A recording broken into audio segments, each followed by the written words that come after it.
actor Govinda আৰু তেওঁৰ পত্নী সুনিতাৰ মাজত এনেকুৱা কি হ'ল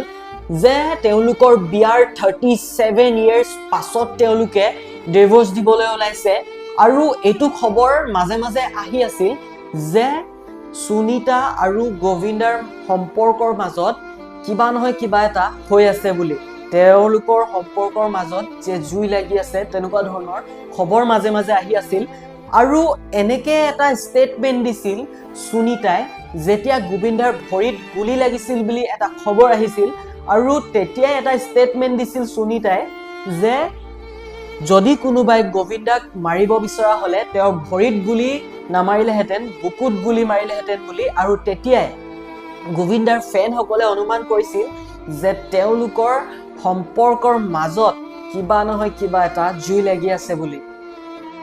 নমস্কাৰ মই অৰূপ আৰু তোমালোকে চাই আছা অপুজ ভাইব যেহেতু মোৰ নতুন চেনেল গতিকে যি সকলে সাবস্ক্ৰাইব কৰা নাই প্লিজ সাবস্ক্ৰাইব কৰি বেল আইকনটো দবাই থৈ যাবা আৰু ভিডিওটো কমপ্লিট চাবা থ্যাংক ইউ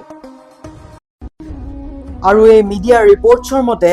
দুইজনৰ ডিভোৰ্স অন্তিম ক্ষণত আছে এনেকে কোৱা হৈছে যে গোবিন্দাৰ কোনোবা মাৰাঠী এক্ট্ৰেছেছ এজনীৰ লগত সম্পৰ্ক থকাৰ কাৰণে সুনিতাই বহুত আগৰ পৰাই অভিযোগ কৰি আছিল আৰু সেই কাৰণে এতিয়া সম্পৰ্ক ডিভোৰ্সলৈ আহি পালে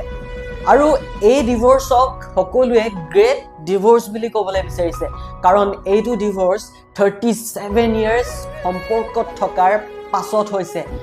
এয়া বহুত দীঘলীয়া এটা সময় কাৰণ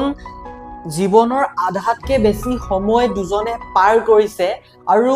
এনেকুৱা ডিভোৰ্সক গ্ৰেট ডিভোৰ্স বুলি কোৱা হয় কাৰণ ইমোশনেলি বহুত বেছি দুখ লগা আৰু বহুত কষ্টকৰ বুলি ধৰা হয় কাৰণ জীৱনৰ আধা অংশ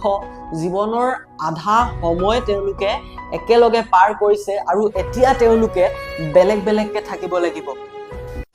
আৰু এটা খবৰ আহিছিল যে নীলাম আৰু গোবিন্দাৰ মাজৰ সম্পৰ্কৰ কথা যেতিয়া সোশ্যাল মিডিয়াত ওলাই পৰিছিল তেতিয়া সুনিতাই সম্পৰ্কটো বচাবলৈ সফল হৈছিল গোবিন্দা আৰু সুনিতাৰ মাজৰ সম্পৰ্কটো কিন্তু এতিয়া পৰিস্থিতি সম্পূৰ্ণৰূপে সলনি হৈ পৰিল সুনিতাই মিডিয়া ৰিপৰ্টছত ইমানলৈ ক'লে যে এতিয়া তেওঁলোক বেলেগ বেলেগ ঘৰত থাকে আৰু সুনিতাৰ অভিযোগ অনুসৰি এতিয়া হয়তো ডিভোৰ্স অন্তিম ক্ষণত আছে আৰু তুমি কি বুলি ভাবা কাৰ ভুল বুলি ভাবা গোবিন্দাৰ ভুল বুলি ভাবা নে সুনিতাৰ ভুল বুলি ভাবা কমেন্ট এটা কৰিবাচোন তোমাৰ মতে কাৰ গাত ভুল আছে